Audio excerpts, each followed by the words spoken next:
नमस्कार मित्रों, मैं Truvina Yadav, assistant professor political science. मेरे इस यूट्यूब चैनल पर आप सभी का स्वागत है। आज के अपने इस लेक्चर में हम बीए पार्ट फर्स्ट में प्रतिनिधि भारतीय राजनीतिक विचारक का हमारा सेकंड पेपर है। उसमें हम महात्मा गांधी का अध्ययन कर रहे हैं। महात्मा गांधी के बहुत से महत्वपूर्ण विचारों को हम पढ़ चुके हैं। उनके सत्य अहिंसा, सत्याग्रह, आर्थिक विचार देख चुके हैं। आज का जो लेक्चर है उसमें हम महात्मा गांधी के सामाजिक विचारों का अध्ययन करेंगे। चलिए शुरू करते हैं। राजनीतिक क्षेत्र के साथ साथ समाज सुधार के क्षेत्र में भी गांधी जी के जो विचार और कार्य हैं बहुत ही महत्वपूर्ण हैं। गांधी जी का विचार था कि जीवन एक संपूर्ण इकाई है और हम उसे राजनीतिक, धार्मिक, आर्थिक और सामाजिक आदि भागों में नहीं बांट सकते।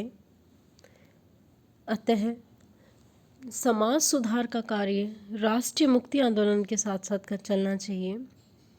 स्वराज्य के लिए संघर्ष राष्ट्रीय आत्मशुद्धि की प्रक्रिया है और इसके लिए सामाजिक कुरीतियों को दूर करना नितांत आवश्यक है। इसी कारण गांधी जी ने स्वराज्य आंदोलन के साथ साथ सामाजिक जीवन के लिए रचनात्मक कार्यक्रमों को अपनाया। गांधी जी के सामाजिक विचारों की कुछ प्रमुख बातें इस प्रकार हैं: वर्ण व्यवस्था, अस्पृश्यता का अंत, सांप्रदायिक एकता, स्त्री सुधार और बुनियादी शिक्षा। सबसे पहले वर्ण व्यवस्था। वर्ण व्यवस्था को सामान्यतः हिंदू सामाजिक जीवन का एक दोष समझा जाता है और अनेक व्यक्तियों ने इस बात का प्रतिपादन किया है कि इसका पूर्णतः उन्मूलन कर दिया जाना चाहिए। दूसरी ओर स्वामी दयानंद जैसे कुछ सुधारक इस बात का प्रतिपादन करते हैं कि वर्ण व्यवस्था को बनाए रखा जाना चाहिए, किंतु उसका आधार जन्म न होकर कर्म होना चाहिए। गांधी जी की विचारधारा इससे भिन्न है। वे वर्ण व्यवस्था को बनाए रखने के समर्थक हैं और उनका विचार है कि इसका आधार जन्म ही होना चाहिए, कर्म नहीं होना चाहिए। उनका कहना था कि वर्ण व्यवस्था एक वैज्ञानिक व्यवस्था है और एक वंशानुक्रम का नियम है, एक शाश्वत नियम है। मनुष्य के द्वारा अपना पैतृक कार्य छोड़ देने पर भारी अव्यवस्था फैल जाएगी। इस प्रकार जन्म के आधार पर वर्ण व्यवस्था के समर्थक थे, किंतु इसके साथ ही उनका जो विचार था कि सामाजिक महत्व की दृष्टि से सभी कार्य समान हैं या किसी भी कार्यों का या उसके करने वाले को छोटा नहीं समझा चाहिए। एक सफाई कर्मचारी का कार्य भी उतना ही महत्वपूर्ण है जितना कि एक वैज्ञानिक का कार्य। इसलिए राजनीतिक, आर्थिक और सामाजिक जीवन में सभी को समान अधिकार प्राप्त होने चाहिए। तो उन्होंने स्वामी दयानंद के विपरीत जन्म आधारित वर्ण व्यवस्था का समर्थन किया और उन्होंने माना कि ये एक वैज्ञानिक व्यवस्था है, वंशानुक्रम के आधार पर ये चलती आ रही है और यदि हम इसे खत्म करते हैं तो समाज में भारी अव्यवस्था फैल जाएगी। दूसरा, उन्होंने अस्पृश्यता के अंत की बात कही। अस्पृश्यता भारतीय समाज का एक बहुत ही गंभीर दोष रहा है। मध्य तथा आधुनिक युगों में नानक, कबीर, राजा राम मोहन राय, स्वामी दयानंद और विवेकानंद ने इसका विरोध किया, किंतु वे इसके मूल आधार को नहीं हिला सके। गांधी जी ने अस्पृश्यता के अंत का बीड़ा उठाया और इससे उन्हें सफलता भी मिली। गांधी जी अस्पृश्यता को भारतीय समाज के लिए कलंक मानते थे और उनका कथन था कि यह एक ऐसा घातक रोग है जो समस्त समाज को नष्ट कर देगा।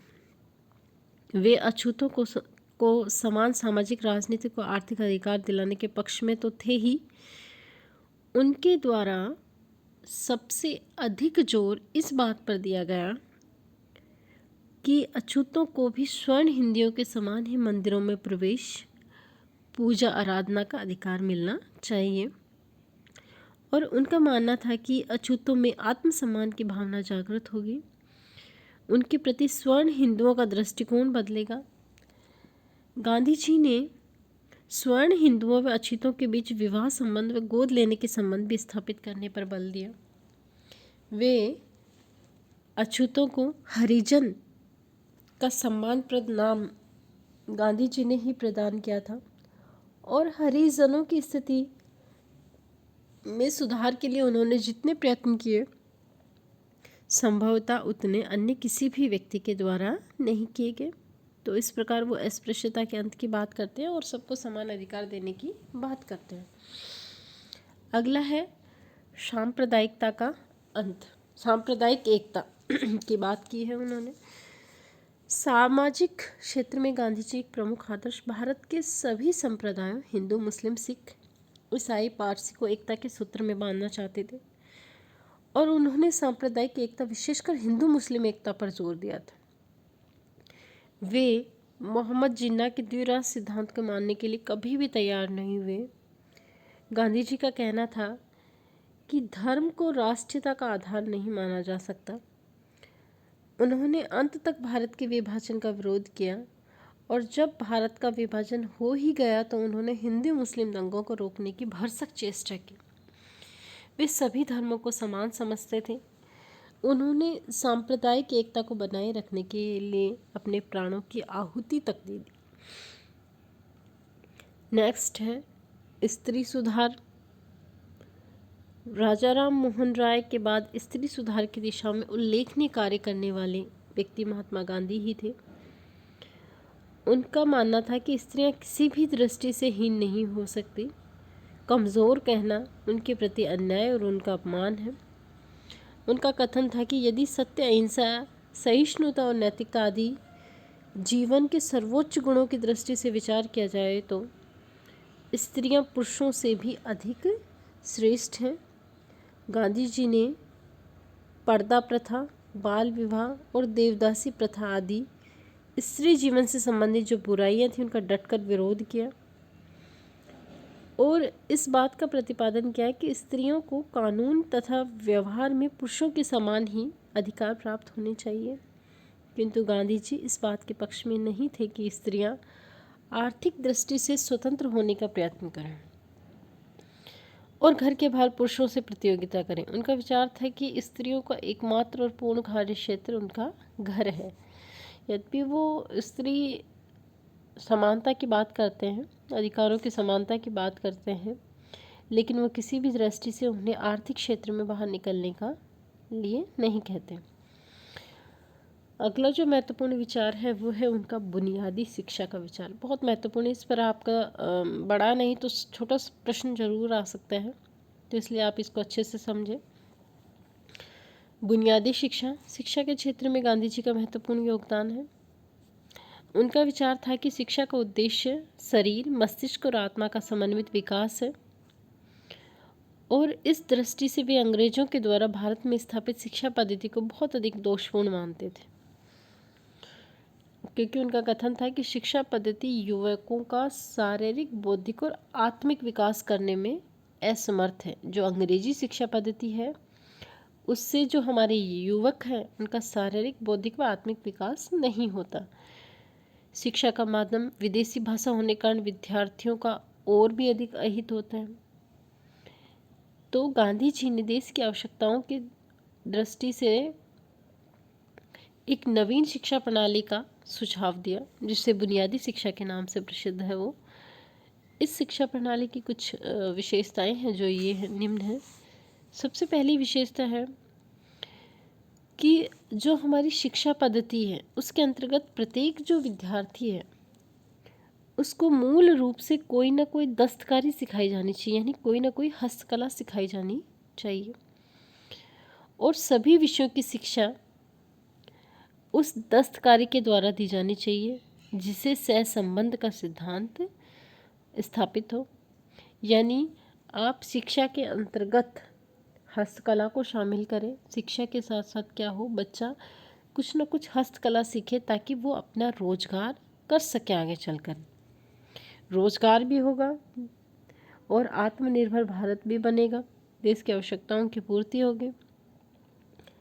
दूसरा जो विचार है वो है शिक्षा का माध्यम मातृभाषा होनी चाहिए, क्योंकि मातृभाषा में बच्चा जितने अच्छे से समझ सकता है, सीख सकता है, उतना अन्य किसी भाषा में नहीं सीख सकता। अगला है कि शिक्षा स्वावलंबी हो, अर्थात विद्यार्थी जिस हस्तकला के आधार पर शिक्षा प्राप्त करते हैं उस हस्तकला से विद्यार्थी जीवन में और इसके बाद भी अपना भरण पोषण कर सके। गांधी जी के द्वारा शिक्षा में चरित्र निर्माण पर बहुत अधिक बल दिया गया है। देखिए, ये जो बुनियादी शिक्षा है इसको आप ठीक से देखें तो हम देखेंगे कि ये जो बुनियादी शिक्षा है इसमें एक तो हस्तकला के ऊपर महत्वपूर्ण जोर दिया गया है, अधिक जोर दिया गया है, क्योंकि ताकि बच्चा जो है अपना भरण पोषण करने का रोजगार सीख सके, कोई भी बेरोजगार ना हो। दूसरा, मातृभाषा, यानी उसे मातृभाषा में आसानी से सीखा जाता है, उसका लगाव स्थापित होता है।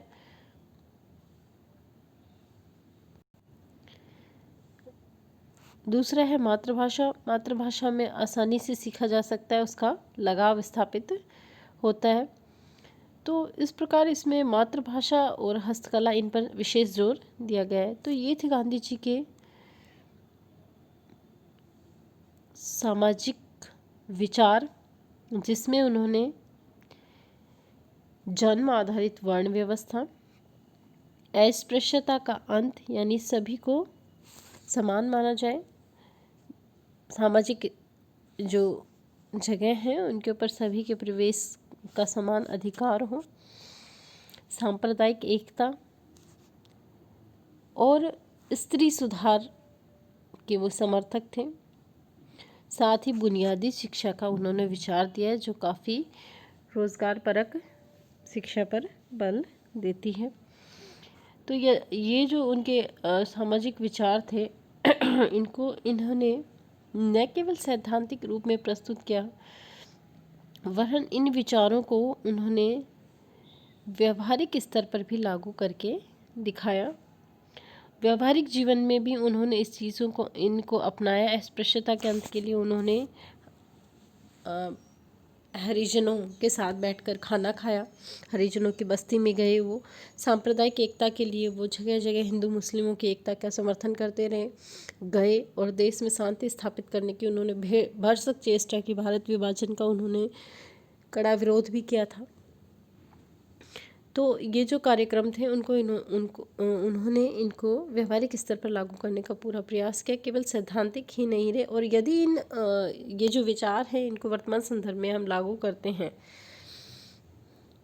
तो बहुत हद तक हमारी जो देश की समस्याएं हैं, सांप्रदायिक एकता की समस्या, हिंदू मुस्लिम के जो आज विरोध चल रहा है, जो लड़ाई चल रही है, अस्पृश्यता का जो समाज में बुराई है, इनको समाप्त किया जा सकता है और देश को एक नवीन दिशा दी जा सकती है। तो ये जो विचार है न केवल उस समय में वरन वर्तमान संदर्भ में भी उतने ही प्रासंगिक हैं और इन्हें लागू किया जाना चाहिए। और शिक्षा में भी हमारी जो नवीन शिक्षा पद्धति है उसमें इस बात पर बल दिया जाए कि हमारी जो शिक्षा हो वो रोज़गार परक हो, यानी व्यक्ति को केवल डिग्री लेने तक नहीं सीमित रखें, वरन उसको इस प्रकार की शिक्षा दी जाए ताकि वो आगे चलकर उस शिक्षा के आधार पर अपना रोजगार कर सके, भरण पोषण कर सके और एक बेरोजगार नहीं रहे, आत्मनिर्भर बन सके।